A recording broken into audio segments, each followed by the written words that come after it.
सामाजिक यथार्थ एक फॉर्मेट है। और अभी इधर के दिनों में जो विकसित हुआ पिछले 20-25 वर्षों से, वो हिंदी में भी बहस में है। हालांकि यूरोप में और अमेरिकन लेखन में 6वें-7वें दशक में ही वो आ गया था। रिसेप्शन थियरी जिसको हम कहते हैं, या उसको कहते हैं पाठकवादी आलोचना। अब जो पहला फॉर्मेट है जिसको हम लोग कह रहे हैं कि बना बनाया खांचा हमें दिया गया, प्रदत्त। तो मान लीजिए हम कबीर को अमन है इस समझताना हमको होशियारी, या बालम आओ हमारे गे हरे तुम बिन दुखिया दे हरे। तो इसकी तुरंत हम व्याख्या करेंगे कि इसमें जो बालम है वो परमात्मा है, और जो ये दुखिया दे है वो आत्मा है। परमात्मा से आत्मा बिछड़ गई है तो उससे वो मिलना चाहती है, एक अंश है, एक अंशी है। ये जो व्याख्या है, क्या इसकी हम लौकिक व्याख्या भी कर सकते हैं? यहां से देखने की जरूरत है। अब यह फॉर्मेट कई बार मुश्किलें भी पैदा करता है। जैसे इसका कुछ एक प्रयोग मैंने अपनी कक्षाओं में किया, जानबूझ के किया। न्यू क्रिटिसिज्म के बड़े आलोचक थे आई.ए. रिचर्ड्स, वो अपनी कक्षाओं में यह करते थे।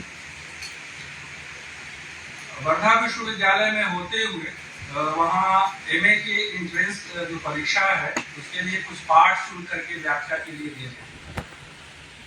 इसमें से अधिकांश लोगों ने राग दरबारी उपन्यास पढ़ा होगा, लाल शुक्ल का। अपने ढंग का अनोखा उपन्यास है, उसके कुछ सुंदर आएंगे। दरअसल उसको इस ढंग से देखने की जरूरत है कि भारत में जो ग्राम्य संरचना है, वह ग्राम्य संरचना कैसे किन दशकों में विकसित और बदली है।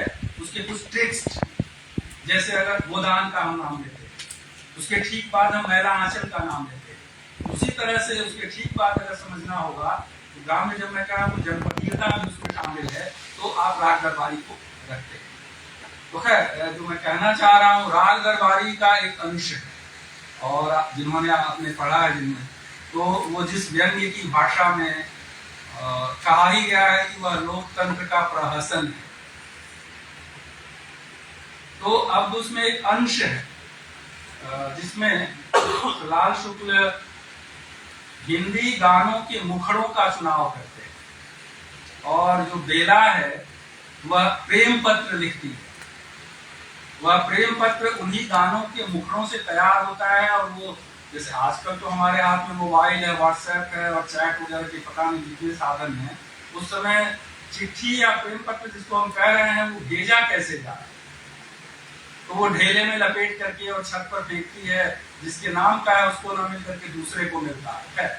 वो मैं नहीं कहना चाह रहा हूँ। वो जो पत्र जिस तरह से रचा और बुना गया शुरू होता है, ओ बेदर्दी बालमा तुझे मेरा मन याद करता है। इस तरह से एक एक मुखड़ों को चुन करके वो तैयार हुआ। मैंने जानबूझ करके इस फॉर्मेट की बात संबंध में कह रहा हूँ, जानबूझ करके वह अंश चुना और व्याख्या के लिए दिया। जिन्होंने पढ़ा था, जिन स्टूडेंट्स ने, उन्होंने तो पकड़ लिया कि कहाँ से है।